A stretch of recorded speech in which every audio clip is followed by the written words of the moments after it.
El Cornellà disputa la ronda de campions i pot pujar a segona B si supera l'eliminatòria contra l'Izarra. La igualada final a un gol dona avantatge als del Baix Llobregat per a la tornada. Victòries dels barcelonins a l'anada de la primera eliminatòria per pujar a segona B a 3 rondes.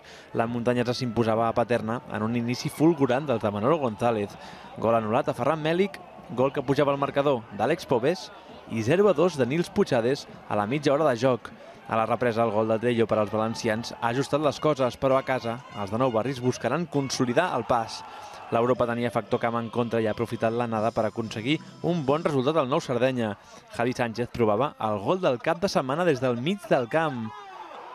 I la diana del triomf arribava als primers minuts de la represa, obra del capità Àlex Cano. L'únic català que queia és el Terrassa. El Linares Deportivo s'enduia un bon resultat gràcies a un penal convertit pel seu home-gol, Rafa Pallan. Els ballesans ho han intentat sense encert i buscaran guanyar sí o sí a Andalusia.